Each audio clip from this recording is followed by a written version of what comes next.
So we're live.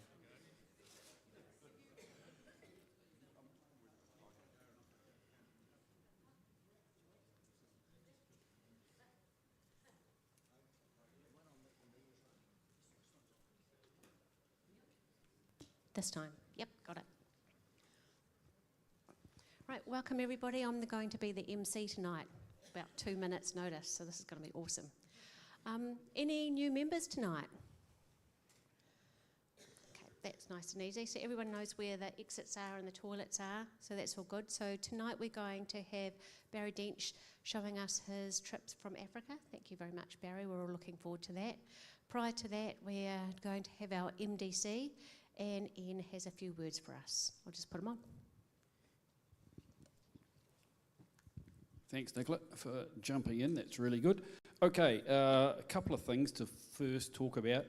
The CWEA, our new venue, we had a meeting the other day and it's a done deal, I'm happy to announce. So we're ready to go starting as of end of January next year. Not only that, we have managed to organise, well, let's call it an introductory evening on the first week of December. That's the 4th, so our final night is on the Saturday the 7th, but on the Wednesday the 4th, we've booked the place to just come and have a look. It's kind of a meeting we have when you're not having a meeting. Yeah, so anybody who wants to come along, we'll have the place from 7:30 till 9:30. Well, actually, until we lock up, so they don't mind how long we take. But just, yeah, got a really good opportunity for everybody to come in and have a look around the place, get a feel for where the car parks are, and just see how it pans out. So, you know, I'll announce that properly on Facebook and on email, but put that in your diary and come and have a look. We are at the moment in the process of developing a budget to swap things over because there's a bit of work to be done. Gordon's gone and had a look at the sound system, so we've got some numbers for a sound system. We probably have to build a storage system for outside to put some of our stuff in, and we have to redo. They've got some shelves that will sort of work for a print shelf, but I don't think the prints will stay on them for more than about 5 seconds if somebody opens the door. So we're going to modify those and put in some lighting and stuff like that. So there's money to be spent, and we'll be talking about how that works at the AGM. Okay, there's item number 1. Item number 2 is final night and raffles. Same deal as we did last time. We're going to do a bit of a Christmas raffle, and Di and Heidi are going to be in charge of collecting things, and starting from next week, I'll invite you to bring something along to put in the Christmas hamper box. The raffle was only semi-successful last year because we ended up having to top up the raffle boxes because they looked a bit sparse. So I'd like everybody to have a think about what you would like in a raffle box and bring it along over the next, month, basically, starting from next week. So have a look in your cupboard, see if there's anything Christmassy, or next time you go to the supermarket, just buy something that would fit in there. Oh, yeah, the more the better, yeah. And that's going to be raffle number 1, but we are going to have a secondary raffle, which I'm going to announce the details more specifically about when it's confirmed, basically, at the AGM. But that is going to be for something that is pretty cool, I think. If we get what we're wanting to get, that'll be like a secondary raffle that everybody has the opportunity to buy a ticket for, and that's like the big prize. So adding something to things a bit different. The third thing, I put an email out a couple of weeks ago about a group that have approached us looking for an event photographer for a disabled organisation's music festival coming up on the 30th of November. So if you've got any inkling at doing events or photographing kids, photographing music, I'm sure there's somebody who's going to love that as a really cool opportunity. So November the 30th, come and say hi to me afterwards and I'll send you the details on. It'd be pretty disappointing if somebody approached us for a sort of a freebie for an organisation as worthy as that and we weren't able to find somebody. So have a think about it. I think it'll be something you enjoy. And the last thing is we need some photos. Part of working with the CWEA is that they've only got a whole bunch of old photographs and stuff, and I said, can we use something to put on our website to show the location and things like that? And effectively they've got nothing in their files. So if anybody's keen to do some pictures of, going to town, have a look around, but make some cool new pictures for them of their venue, again, come and say hello to me, and I'll send you an introduction to go and speak to Lottie, and she would be delighted to have some new photos taken. So it's something that we can do for them as well. That's it. Thank you. Thank you, Ian. So the MDC tonight is, please remind me, Alistair? The end. Okay, without further ado, take it away.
excuse me. Thank you very much for all those here once again. And the winner was Janine McIver. Is Janine here tonight? No. Number 2 was Richard Cooper. He's not here. Number 3 is John Ben. Oh. Number 4 is Vince Morton. All right. The proud winner of a chocolate fish.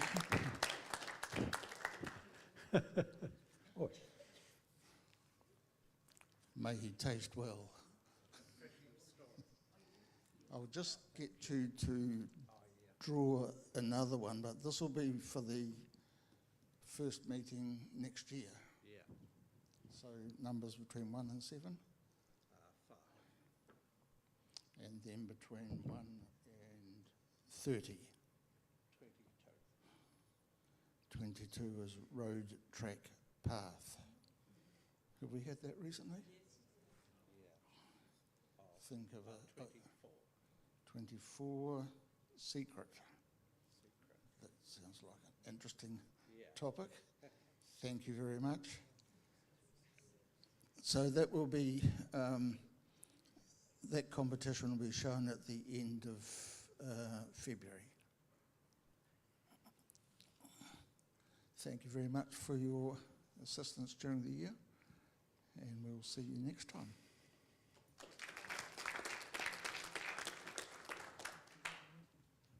Thanks very much, John. Appreciate it. Right, we're looking forward to a wonderful array of images and about a bit of a story. Okay. Well, I'll let you introduce yourself. Thanks.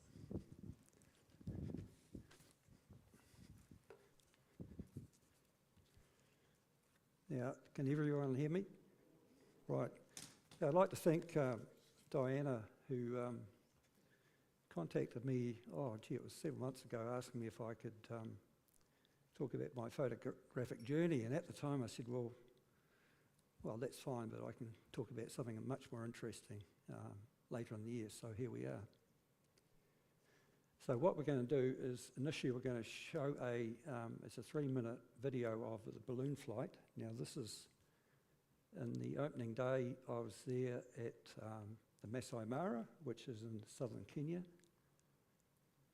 So if we could just show that now.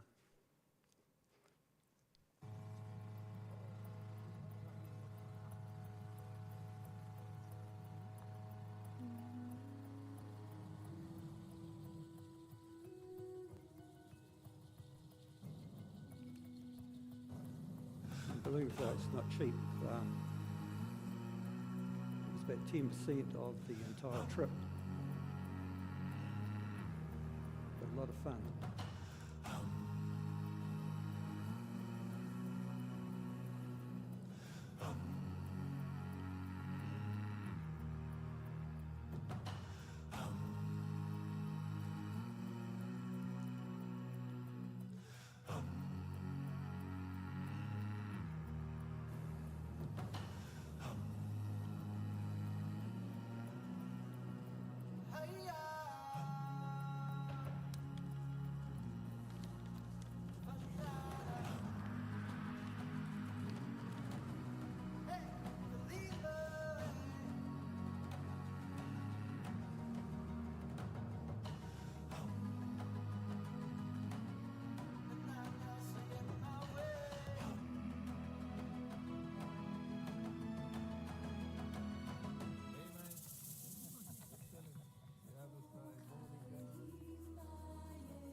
So the balloon trip is exactly an hour.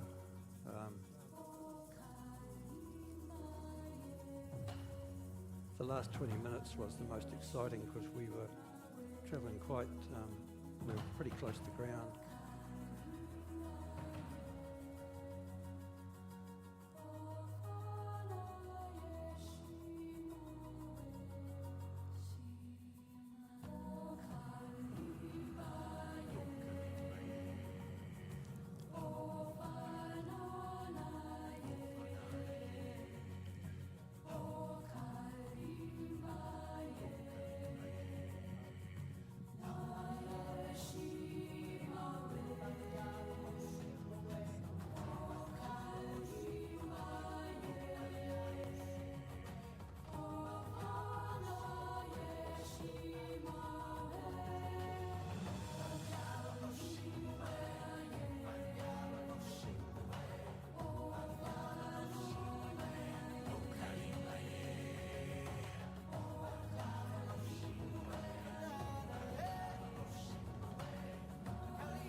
you're taking off and landing, everyone's got to sit down because it's a bit rugged when you're landing.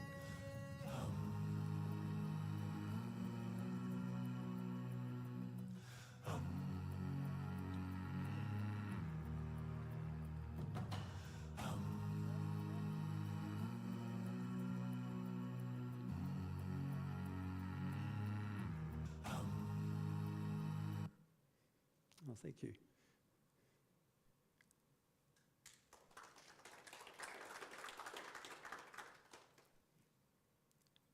So it was off to a great start. And it actually got better than that. So it's a PowerPoint presentation. I'm just going, some of the slides are just explanatory slides. There was 2 trips. I first went on a intrepid travel. It was the East Africa Highlights trip. So we started off in Kenya in Nairobi, travelled over to the Masai Mara, which is on the border with Tanzania. Then we crossed over into Tanzania and did a game drives in the Serengeti and the Ngorongoro crater. And we had some cultural visits too. So it wasn't just all about wildlife. Now, we travelled in the vehicle it's actually a Mercedes truck with a passenger capsule on it. So it was one day to spare. I flew over to Entebbe. Now that second trip was very, very different, led by Peter Eastway, that some of you may have heard of, and Mermit. Now Mermit he runs specialist small group tours, so extremely well organised. So that was photography trip for photographers, and I've never seen this collection of good gear. It was incredible. Peter's got a phase 1, if you know what a phase 1 cost. Anyway, it was much more emphasis was put on the cultural visits. So it was quite interesting to go to a slum. And probably more interesting later on, we had an audience with a medicine man. And in that particular district, there was no registered medical practitioner, so he was the man. We also did some wildlife stuff. Went on a trek to see the chimps and the gorillas.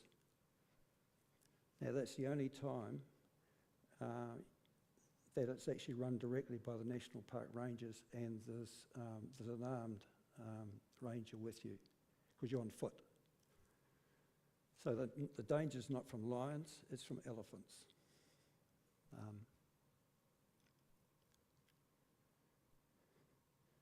Okay, let's get going. So, as I said, we started off in Nairobi, over to the Masai Mara. We went down to Lake Victoria, and we visited the home of the late founding president of Tanzania. In Tanzania, it's not called that over there, it's called Tanzania. So if I break into call it Tanzania, it's the same place. We did a further game drive down at the Ngorongoro crater and did some cultural stuff down at the lake Yasi. Now what's interesting here is that, just point up here,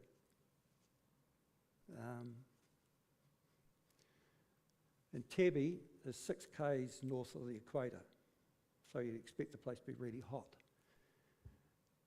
And the Masai Mara is about 165 k's south. Now Nairobi is 1,700 metres altitude, so the temperatures are not excessive. It's like a very hot Christchurch day, but every day's the same. You basically don't have cold days here. But in the mornings you'll have a coat on. Otherwise you're travelling pretty lightly. Okay. So this is our first point of call. This is one of our cultural visits. The young ones are taught to be warriors from the age of 10, so their destiny is mapped out from them. They're great people to meet.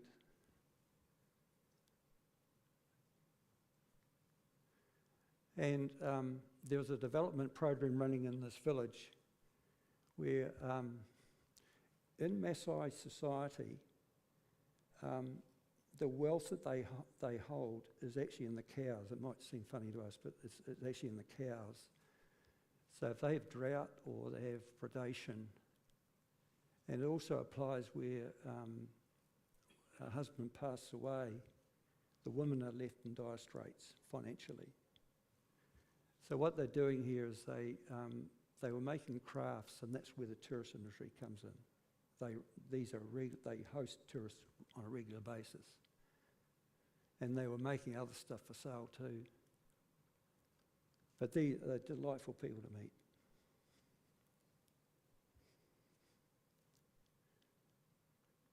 So now this is the balloon flight we're on.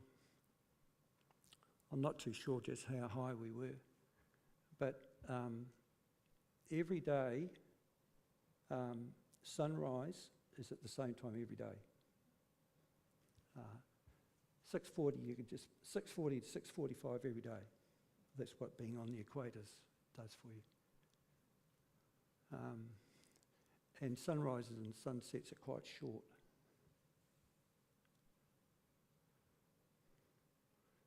And this is in the last 20 minutes where we're quite low to the ground.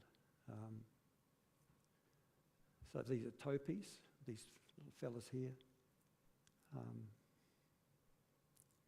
Now we were there about 2 weeks prior to the migration.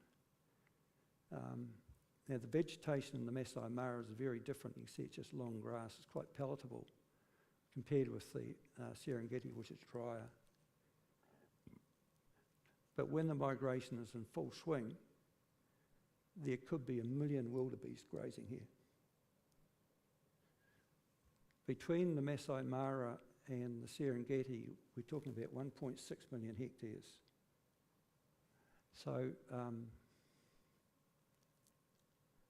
and that's when the migration starts. The zebras are the ones who lead it for a start. They initiate it, and therefore they are the ones who are first taken down by the crocs. It's a field day for them.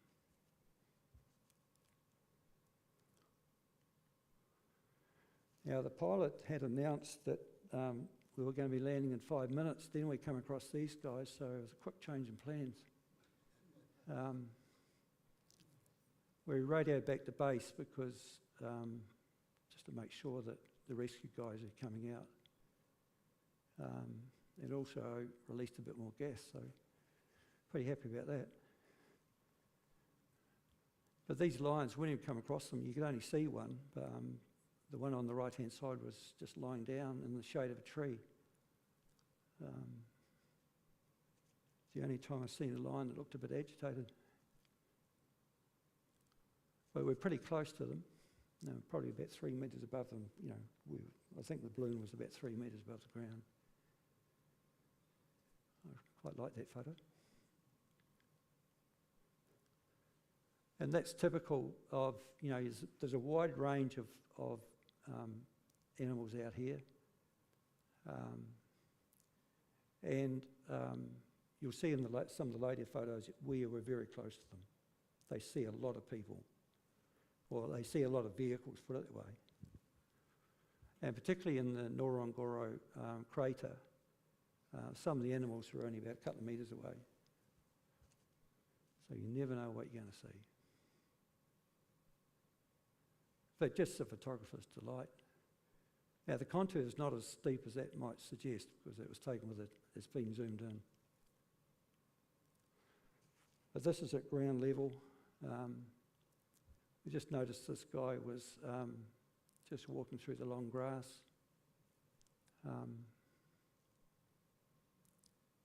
You know, quite like that photo because I started out editing them by desaturating some of the background, but then again I had a look at, there's a book called Into Africa by Franz Lanting, and he actually saturates the grass, so I quite like that.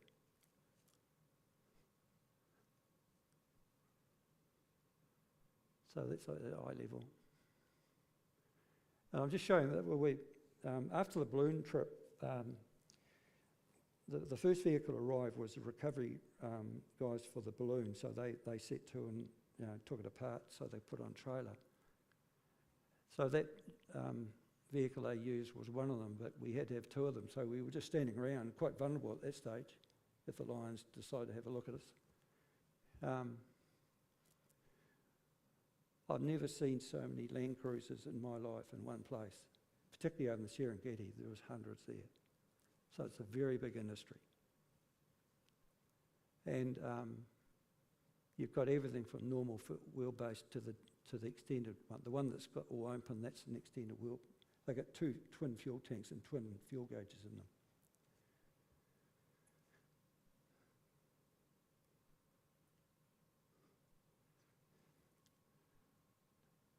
Now, this is one animal that the national park rangers take particular care of.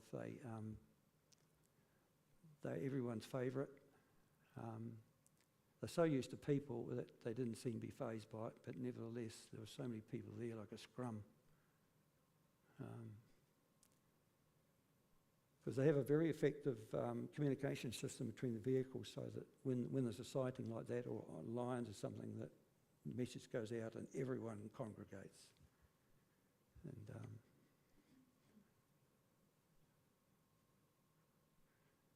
so, that previous photo I showed with the vehicles, we'd had a champagne breakfast there. So the day was good.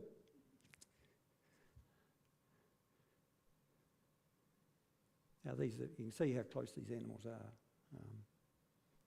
I've cropped it a bit, but we were about 20 metres away, and they certainly weren't perturbed. These are quite small. They're about probably 30 kgs. And impalas. There's one thing I would have liked to have seen an impala in full flight, because it's quite a sight. That they were just standing around, just looking at us. Again, they were about 20 metres away from the vehicle.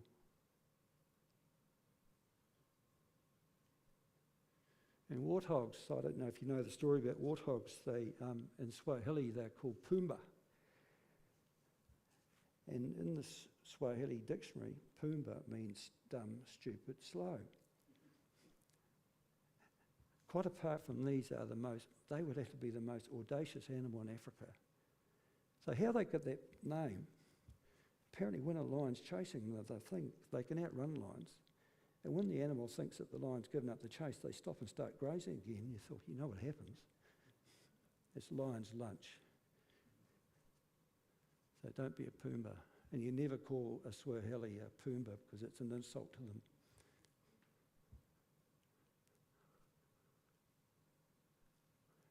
Now, when you see a lone animal like that, it's an adult eland. Now, these things are big. These are the biggest antelope in Africa, around about 900 kgs.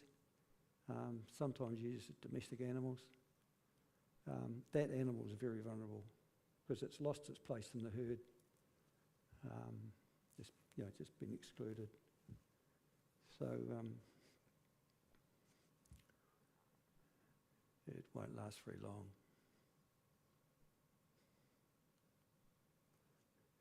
So you never know what you're going to see out there. There doesn't seem to be very much organised about game drives. You start out and they'll probably go to the likely spots, and they've got to keep the tracks. Now, this is all in the National Park or the Nature Reserve. It's a different situation if you go on a safari trip on a private reserve where they can drive anywhere. In the national parks, they must stick to the roads or the tracks. So there's no question of just diving out to the tussock. And these are quite remarkable when you see them up close.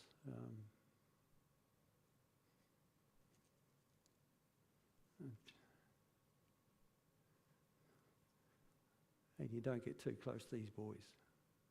That's just actually coated in mud. they've got a really short fuse, so you wouldn't want to get out of the vehicle. You see them in very large numbers.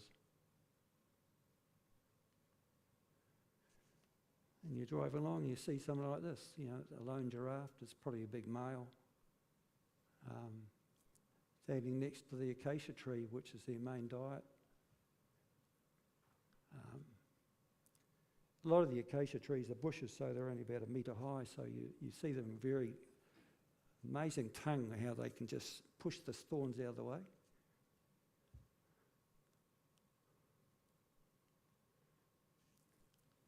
And that's National Bird of Kenya, just standing by the side of the road. So you have your camera ready at all times. And now on this trip, I was the only one with long lenses. And I think, you know, to be honest about it, I think I was the only one who knew how to operate the camera. The others are struggling. And, you know, if you go to Africa, be prepared for what you're going to see. And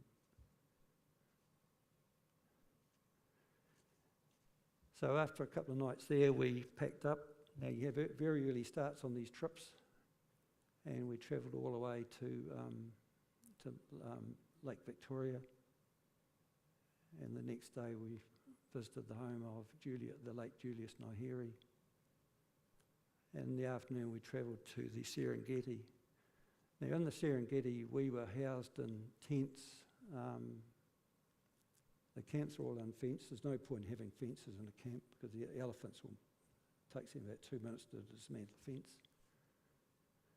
And you'll get visits at night. And the hyenas will certainly turn up. You shine a torch at them, they've got green eyes.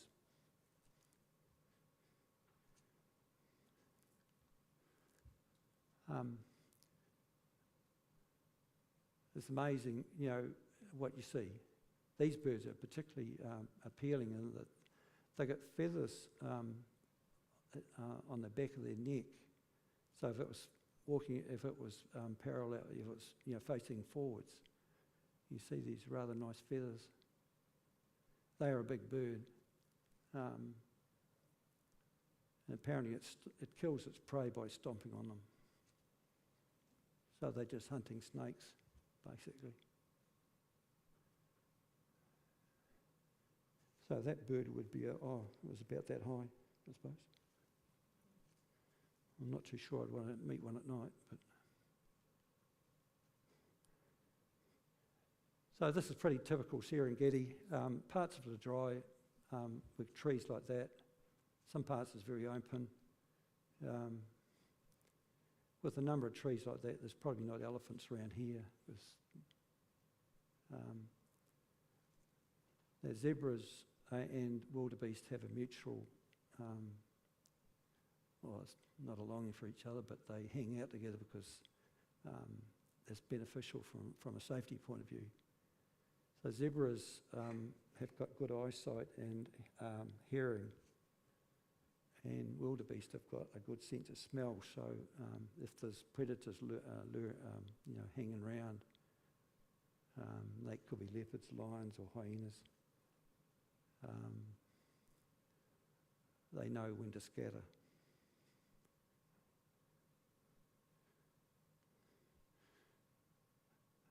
And someone told me that no two zebras have got the same pattern. No.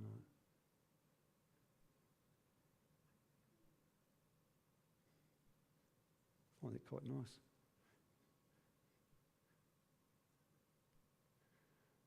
The crocs.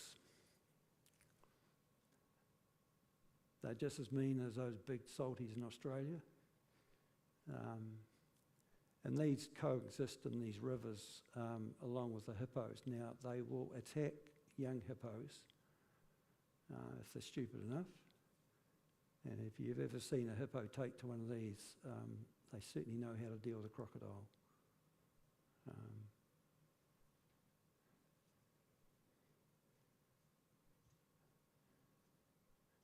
But we just saw, well, we didn't see it. We saw crocs in the Mara River. But you can guarantee that all the rivers will have crocodiles in them.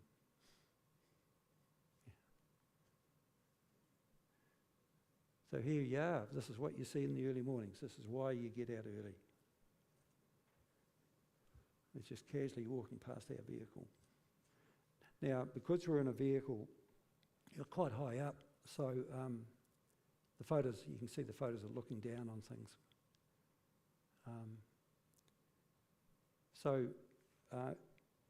In the Serengeti, we actually used the vehicle we were travelling in as a safari vehicle. So, pretty good stuff. And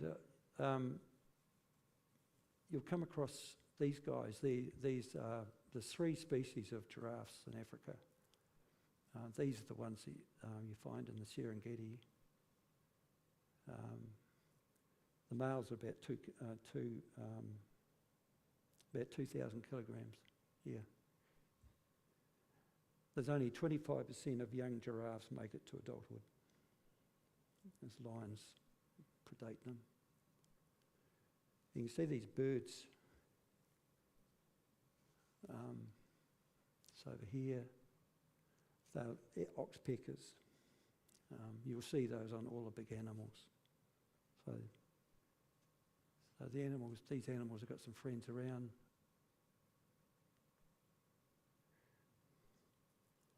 And, it's amazing what things come out of the blue. These animals are tiny. And some of the videos you might see on YouTube of lions chasing or teasing with young antelopes, it could be that's in a mature antelope. It's about as high as your knees. And they survive by just hiding.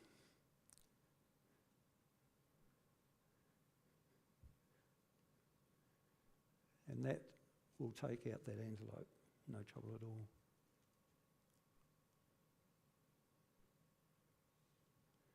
In East Africa, there's something like 1,400 bird species, but we didn't really see many birds. The birds are really, when you get near water, you find them.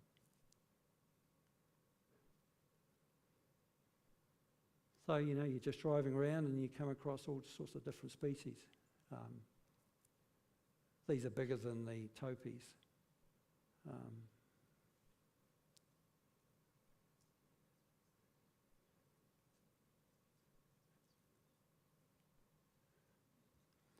Now in the Serengeti, the ranges were burning a lot, so there was a lot of, sort of land being scorched. Apparently to improve or get some green shoots, and also to kill the larvae of the tsetse fly. The tsetse flies have got a really nasty bite and it carries diseases, so you don't want to be bitten by one of them. So,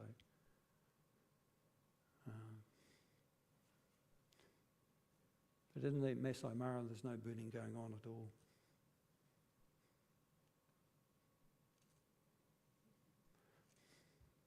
Did I skip one there? Now, there's a bit of banter going on the truck at this stage. Oh, we've seen this and this and this. We want to see a leopard up a tree. So we'll lead to this secret location. The trouble was there was already about 20 vehicles already there. And that was one day when it was an advantage to be in a vehicle that was higher up, because we could see over the top of everyone. And apparently this animal had lost its kill to some lions, which we saw later on. They were looking fairly contented. Or why run down a wildebeest or whatever when another predator will do it for you? And this is typical sort of stuff where you find elephants, where it's a bit more green. It's usually where there's just scattered trees. That's just the open savanna. And I guess there was a couple of males that were just testing each other.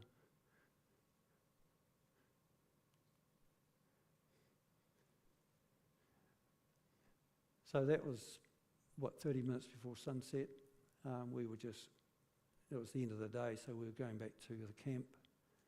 And can you see the elephant in it? Yeah. When I took it, the thing was really underexposed because I was metering for the highlights, but the obvious reasons you can't get out of the vehicle, and that restricts your compositions. And no one wants to see a lion getting that close, because you never know where the lions are, or the leopards.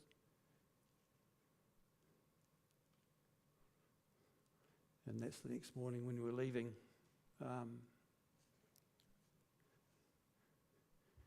One of the features about the Serengeti is the rough roads, because they have so much traffic there that you travel for hours and hours on corrugated roads.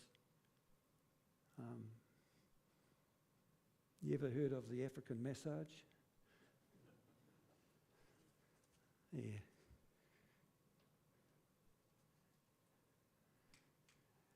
But then again, every time you find a bit of water, there'll be hippo in it. See, guy there. So hippos, they eat up to about 30 kgs of vegetation at night, and they spend all day in the water. And some of the water is actually filthy.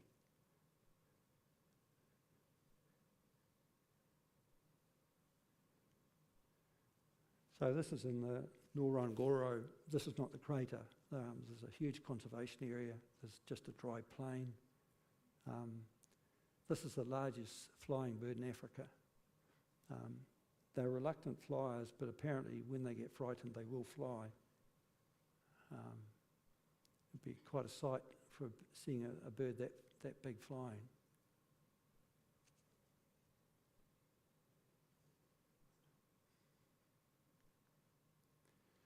So we're now in the Ngorongoro crater.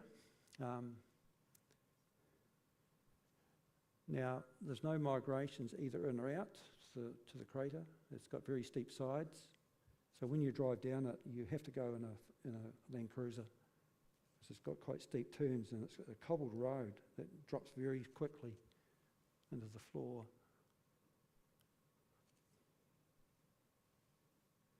So the alkaline water, that's what attracts, I think it's algae or something, and that attracts these birds. These lakes have got no outlet, so apparently the salt gets in the water by it's filtration over the volcanic rocks. But it's not all alkaline water.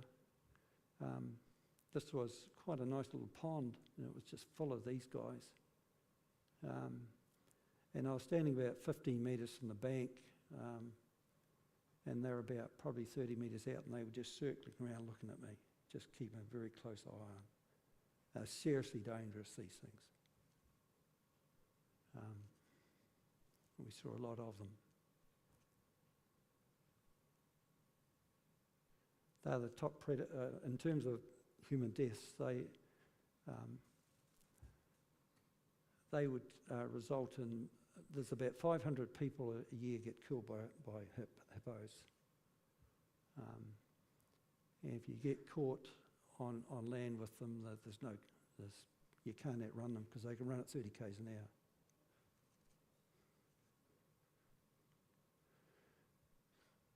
And this shows just how close these animals are. This is not cropped. This is not cropped. It was that close.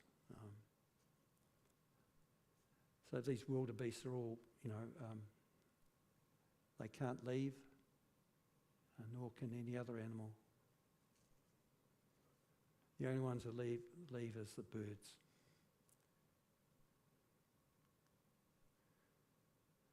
And this is a good example of, you know, I went to Africa because that was the first time there. And I sort of had an idea of what we're likely to see, but then again, we're sitting in our vehicle and this guy just wandered past. You never know what you're going to see. And that was about 2 metres away. And therefore, that's why you've got to have 2 cameras out, because otherwise you're going to be caught short. Otherwise, you'd be photographing its eyes.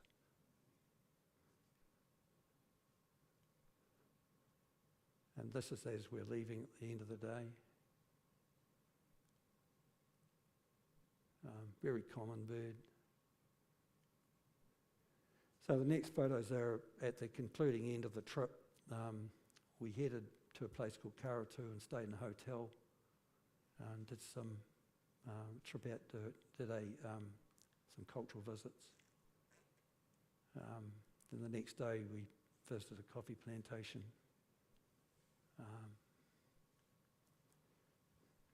It's interesting, these people, the Hadzabe, they've got links back to tribes in South Africa, but they've been living in Tanzania for thousands of years.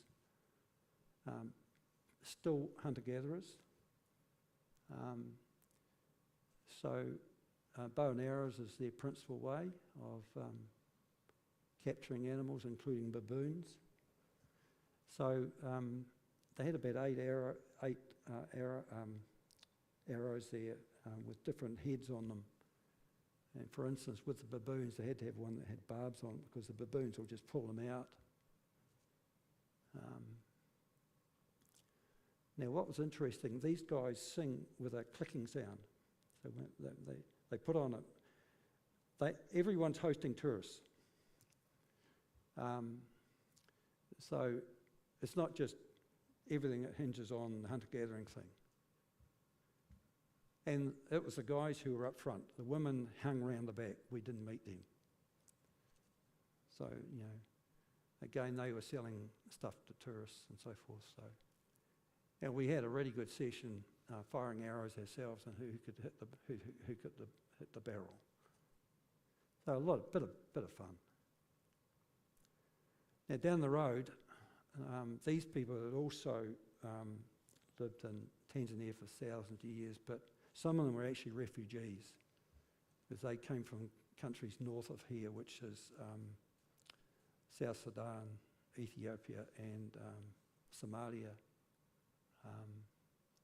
Now, what was interesting here is that the women were up front.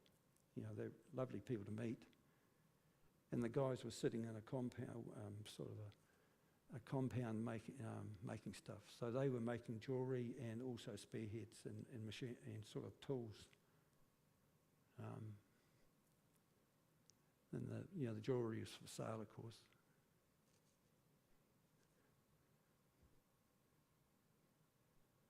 Yeah, so, and that's what they live in. The only thing I saw that was a bit modern in that place, in the place on the left-hand side, was a solar light.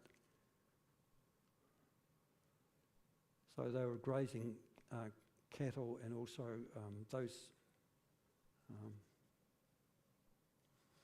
this thing here is grinding stones, and they were grinding maize. So when you go there on a tourist visit, you're invited to have a go. So, you know, they just love, you know, having you there. And being nice to people is good for business anyway. So this is the next day. We got a ride up from the hotel up to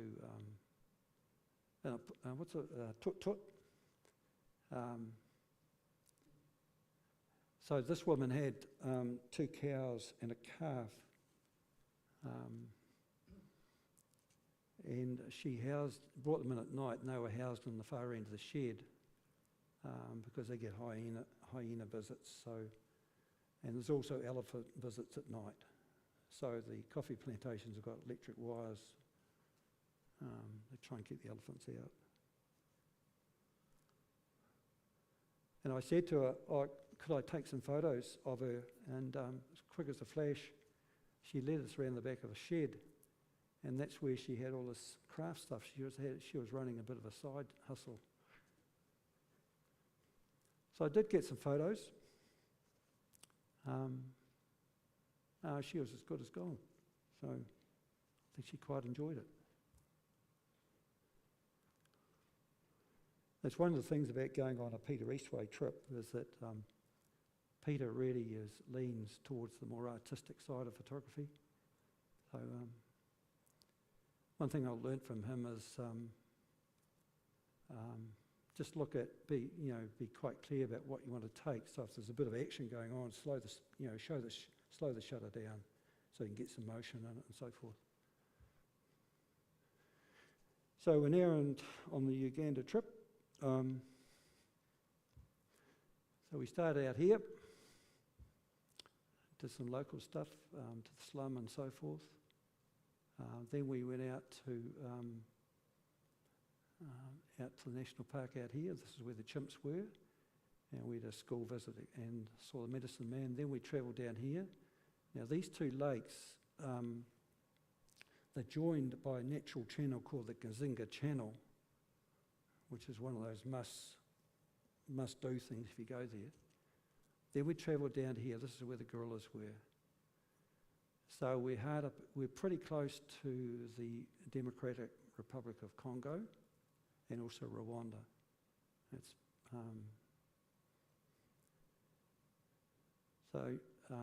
If anyone's concerned about safety, these trips are very safe because you're going with guides, you know what to do. They will not put you in any danger at all. But down here, that's a place called Goma, and the war's been raging for years. It's just ongoing. But there's no issue with that where we were. Then we travelled over here to this beautiful lake, and then the final 2 nights we were on a luxury resort on a farm here. Now with the photographs, where there was people photographs, we were given express permission by our local guides to just do what we wanted to do, within reason.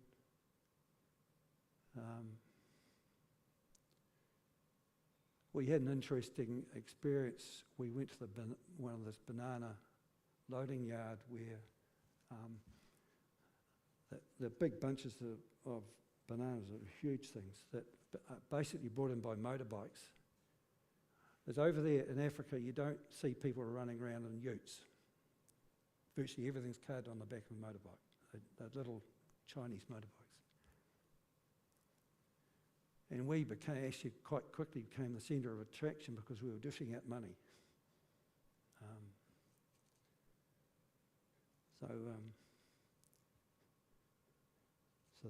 That was the grand plan. Right, so I stayed in a hotel on the shores of Lake Victoria on my spare day. This is just from the front lawn of the hotel. Lake Victoria is very shallow. Where there's one main river is the outlet, the Nile, and the Mara River is the main inlet. Now, the lake is permanently, it's got elevated level. 2 reasons, I think, why it was so high when we were there was that there had been very high rainfalls a few months earlier in the headwaters of the Mara. But the key reason is that the lower Mara has got a very large swampland in it, and farmers have been clearing it for farming. So the water was hitting the lake rather than being restrained in the wetland. I thought, oh goodness, we've heard this before. You can see how big this lake is. It's about the same distance, the maximum length is the same as here to Dunedin, so it's a big lake.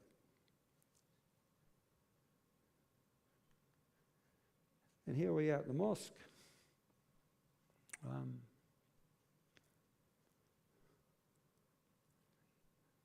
Young woman she didn't say no, so she's quite happy to have a photo taken.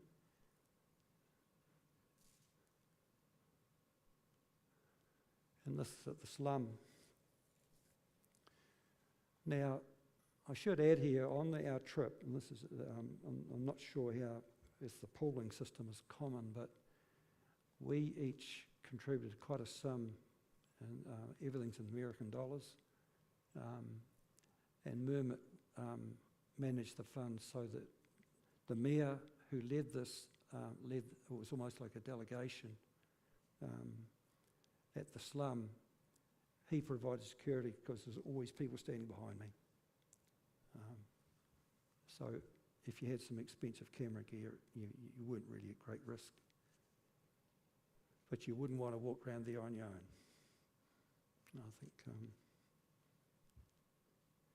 I don't know what these two are smoking. I didn't ask.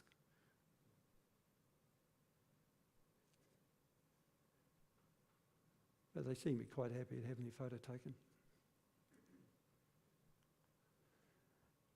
So we're now at Kibale, we're out in the country. This is in West Uganda. Meant to be the primate capital of the world out there. Now we saw, of those 13, we saw 6 of those.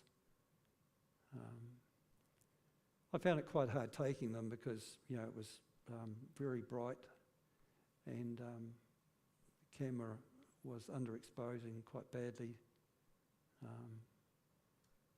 Never mind, they all came up all right.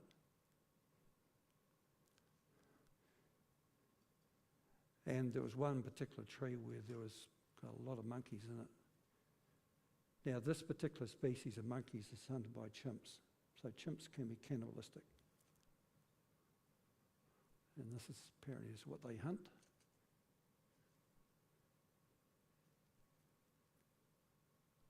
They're pretty photogenic. Now, I don't know if you've seen chimps in the wild, but they behave totally differently to other primates.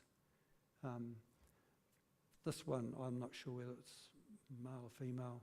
It was up a tree, then it descended down. And it was so close that I had to walk backwards to get in the frame. It just sat there. Then all of a sudden, they let out a great big noise, and it's all action. So when you're on these treks, what happens is that you've got porters who carry your gear. And therefore, I couldn't switch cameras because the porter, which I couldn't see at that stage, had my other camera, so I had to use that one with a big lens on it. And their food sources at the top of the trees where the berries are, so they're very loud. They make no noise. All of a sudden, they'll let out a lot of, you know, they're very vocal.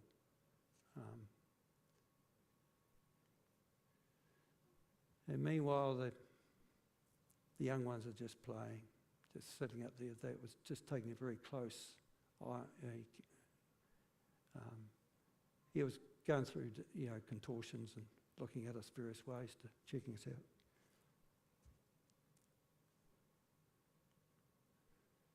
Now this was a paid shoot. It's the next day.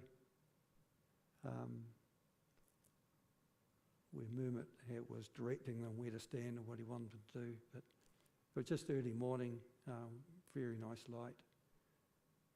Now over there's a lot of mist in the mornings.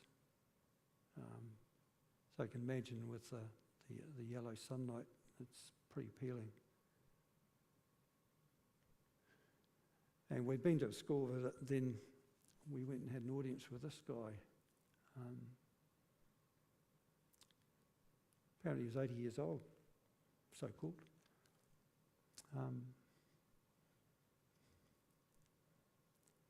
So I don't know what he's chanting, but certainly didn't do us any harm.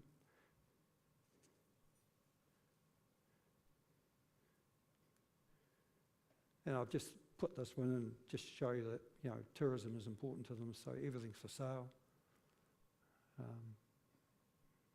There's a lot of work in making those things. But, you know, they just sit there and do it, just produce that day in, day out.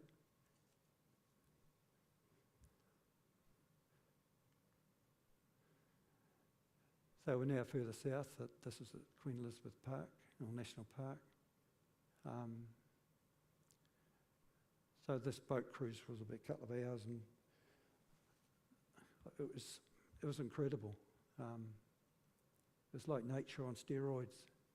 There was so many elephants and hippos and birds and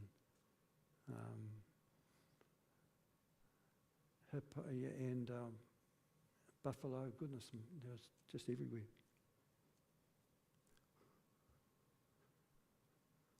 So we were pretty close to these animals, but when you're on a boat, they behave differently towards you. You know, there's no fear of you because they've seen the boat so often.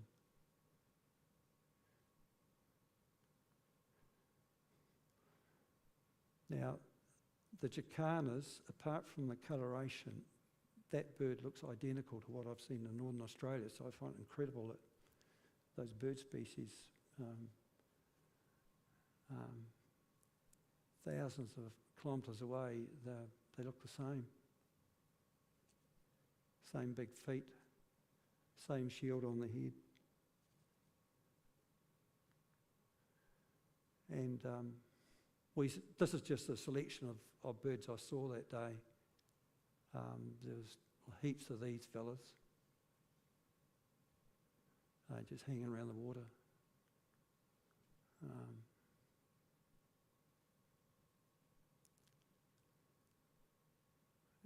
You know, you get quite close to these birds.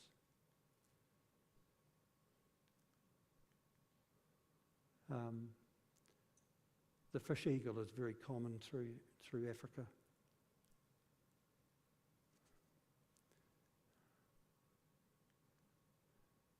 And again with these ones, I'd seen these over in Lake Victoria.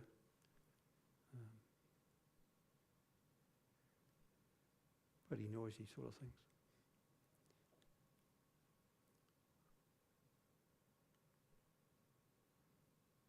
You never mess with a baboon. Although lions attack them, they can actually make a pretty good fist of defending themselves. And we had a funny experience later on. I'll show you a photo of some lions where a baboon was trying to intimidate a lion. Now this is an area where there was a fishing village, so there was just hippos just cruising up and down, you know, just with their eyes above water. And this one had come out to see us, but we came across some others that, and they went into a defensive huddle with their backs to us and started climbing out onto the bank. As soon as we backed off, they got back in the water. So it's the only time where I've seen where a hippo was looked a bit scared.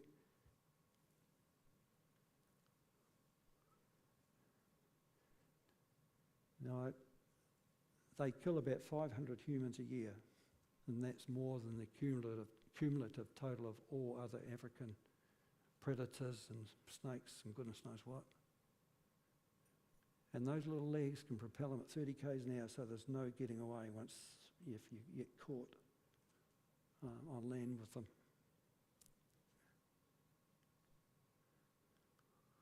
And I'd seen a lot leading up to this point. They were usually in filthy conditions, and I was sitting on the back of the boat hoping I'd get a shot like this, and I got 58 photos.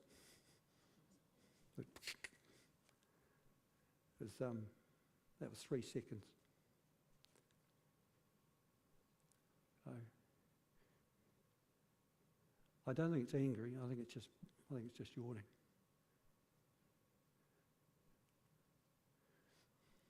Now it's funny with this one. It was the end of the day when we were just heading back to the lodge, and we just spent some time looking at some baboons, and there was an adult baboon was rushing up to about 10 metres away. This is only a juvenile lion, mind you, and it was making some sort of sound and stamping its feet and running away, and kept on repeating this, and the lion just looked at it, turned around and thought, oh yes, so what, you know. just no fear. They are the top predator. You can just see by their actions. And there's Mum. And after a while, they got sick of looking at us, and after we'd probably taken hundreds of photos, and just, well, go and do something else. So we're pretty close.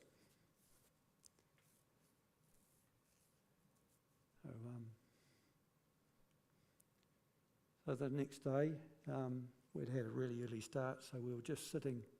We stopped at this village, and this lake was just below the village. They're harvesting salt there, that's why this looks like earthworks. Again, that lake's got no outlet.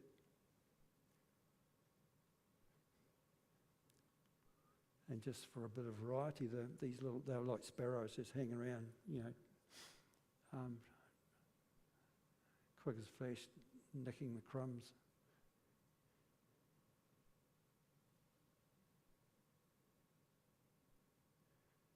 So, with 1,400 bird species, you're pretty, chances are you'll see some really good, unusual stuff.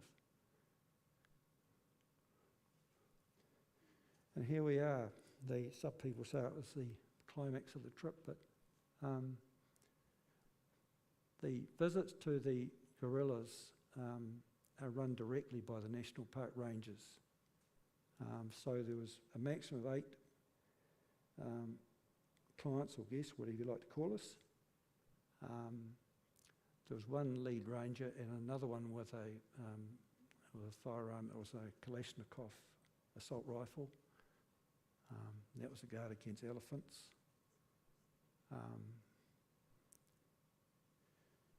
So we walked for about an hour and a half up this steep hill where we met the trekkers, and these animals were just off the track, and we were about 2 metres away. So again,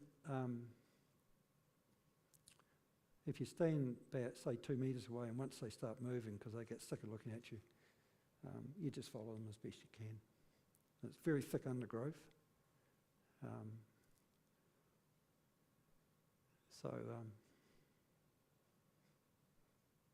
Now, you don't find these animals in zoos.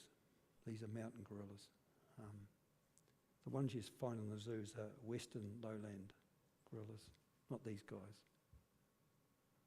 It's quite a treat, really. And at midday, the adults went and lay down. Meanwhile, the young ones, it was playtime. So, felt a really messy background, but I haven't cloned anything out of there.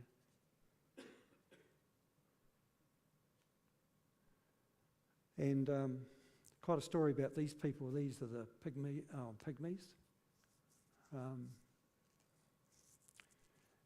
Prior to the 1990s, they were just dwellers in the rainforest, and they were killing gorillas, as part of their diet. And the Ugandan government put a stop to that.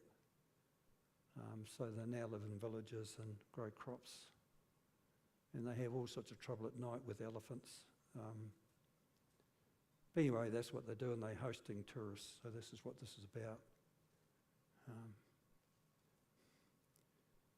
So they would have got paid for this, and very interesting.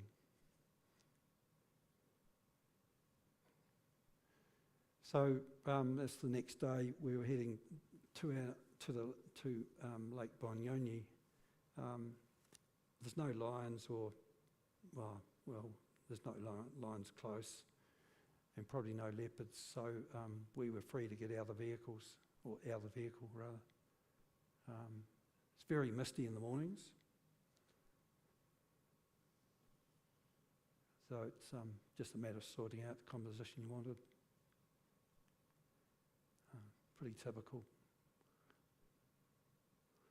Now in Uganda, everything is done by hand. So on the roads, Uganda's actually got quite decent roads.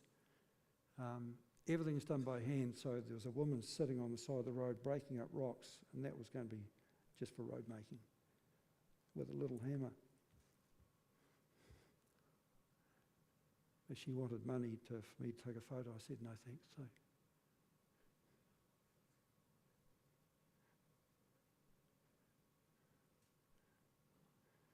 And this is probably one of the most beautiful lakes I've ever been to.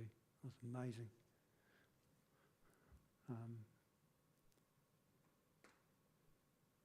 I think that lake was actually quite deep, and it did have an outlet. And certainly Winston Churchill thought a lot of it. And it was cleared for farming on most sides, and had these lodges down at the water's edge.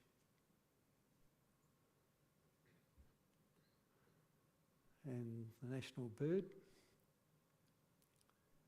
Now, we saw these over quite a large area, although apparently they're not that plentiful, they're a bit threatened, but you see it's highly photogenic.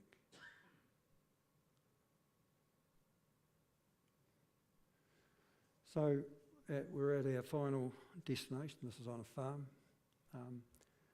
These are Ancolis. They're native breed from Uganda. They've been brought in just for us as a photo shoot. So we spent 2 days here.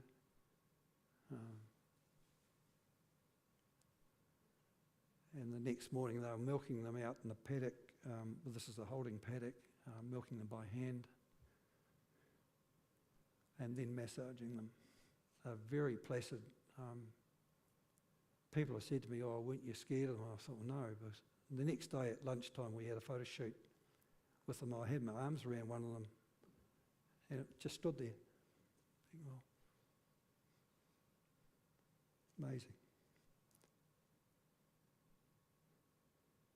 But what you find about this place, there's some extremely wealthy people in Uganda, along with Tanzania and Kenya. Apparently the owner was in politics. So yeah, running this sort of thing, it's just tradition for them. And this is one of our group, this is Helen Moore. She was roped into getting into making some of this stuff. I think they were making a product called Glee. So what Helen's doing here, up here, she's just allowing smoke to go into that little container, and then they put the cap on it, so when they pour the milk in, it's got a smoky taste. And the milk's been agitated in this thing here.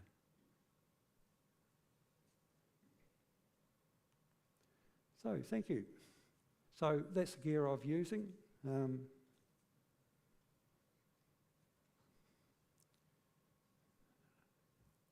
That Z8's a pretty good camera. And the 100 to 400 lens was the go-to, this one here. Along with this one here, it's good focal range. Now, anyone who's been to Africa will know that it's highly recommended you take 2 bodies, because swapping lenses, the dust is like talcum powder, it's so fine. Just gets everywhere. So you don't want to be changing lenses when you're out there. Now, for visas, very efficient. The Africans are very efficient. You get the ETA back within a week. But you must have a certificate for yellow fever vaccination. If you don't have it, you can't get entry. So, health-wise, you've got to have the vaccination for yellow fever, and also take tablets for malaria. Did you take the tablets or just take them with you? No, I took them here. They go from about 6 weeks. Yep. Although there was only mosquitoes on my hands on a couple of occasions, so. And I talked about the African massage. You've heard of that?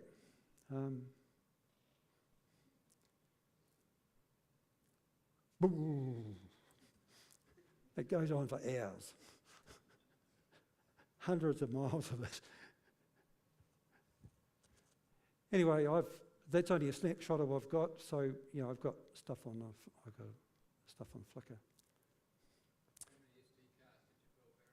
Flickr. I took about 10,000 photos, so I filled up. It's running CF Express and XQDs. I filled up about 5 of those plus some SDs. The trouble with using a camera like because I was keen to make sure that I had something in focus, I was holding the shutter down to probably a bit longer because it takes 20 frames a second on full RAW. If you open it up, it takes, on reduced JPEGs, it'll take 120 frames a second. And you don't want to do that. Suddenly you've got 500 photos. And that's stupid. Oh, I just think that's real dumb. So that's me. Yes. Yep. Same requirement. There's a grouping of 5 African countries. They call them East Africa. There's 3 I visited, plus Rwanda and Burundi. They're all on the same arrangement, but I actually applied to each country singly for a visa, so it was no hassle. Because the travel agent did it for me, so there's no hassle. But if you don't have that certificate, because you've got to hand it over to the immigration, they won't let you in. But that varies. We went to Botswana and South Africa and Namibia, and you don't need visas or anything, basically. Yeah. New Zealand passport, you just walk in the door. yeah. I could have, instead of applying for an ETA, I could have waltzed up to the border, but it would have taken longer to get through. Now, the Ugandans, it took a long time to get through border control. First, primarily because their computer kept on breaking down. And also what they were doing was printing out a little sticker, just like they do in China, and actually stick the sticker into your passport instead of just putting a stamp on it. So it was a bit pedantic, but that's just the way they did it. And if you've been to Africa, they operate on African time. So, particularly at when we're on tour, the trip leader in Kenya said that it's very much luck of the draw as to whether you get through a border quickly or not. But when you're in a bus, they take a lot of interest in that bus because they just want to make sure there's nothing contraband on it. And when we crossed from Kenya into Tanzania, it was really convenient. It was one building where the exit stamp and the entry stamp, 2 different countries, about 2 metres apart, and also the currency exchange was in the same building. Now, one thing over there in these particular countries, the currency was a bit hard for me to sort of get accustomed to.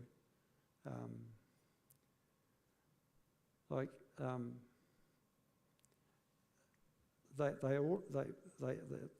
operate in shillings, so that 1,000 Kenyan shillings is $12.50 New Zealand. And you get over into Uganda, 1,000 shillings is worth 43 cents New Zealand. So you have a wad of the stuff. So when you start the trip, you've got to make sure you've got plenty because you will be spending it. Because if you want to buy T-shirts and things like that, like at various places where they're selling stuff, everything's American dollars. but you sort of got to know what that converts to, And there are some quite high cost items, like that balloon trip cost $500 US. And apparently the entry to the national parks for those gorillas and also the chimps, I understand that per person entry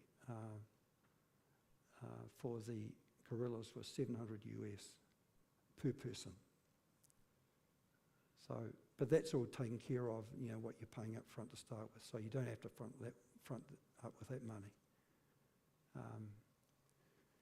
But at the start of the trip in Uganda, we provided 300 US per person for the pool. And that's where Mermit managed that. So I don't know how much he was giving to those various places we went, like the slum and so forth, because they all got paid. But when we went to that banana sorting yard, I had no idea what you should be paying these people, but I was dishing out 5,000 notes. Now that's about, it's not even $5. Might only be about $3. And they were going berserk. We became the centre of attention. And it was quite funny when one guy came up to it, he said, haven't you people heard of gender equality? I thought, God, here in deepest Africa, unless someone's talking to us about gender equality? So what he was an Indian. He was on the take for his woman, it might have been his partner or whatever. So she was the next, so we then changed our attention to her because, I thought, wow, yeah, okay, that's fair enough. And I was dishing out 5,000 notes. So. But tipping is very common, but they've just perfected it. They'll just come up straight up and ask you for it. So when you're walking down the street, you'll have a tag of kids. So I had about 6 kids hanging on to me on both hands and my shirt and so forth, hanging on. And eventually they'll get round to saying money. So that's what, I thought I just had this instant family. No, it's nothing like that. We want your money. Oh, fair enough. But one of the things I really miss coming home is all those smiling faces. The kids are amazing. And the adults, they're really so friendly. They're so proud of their country. So I really miss that. So thank you.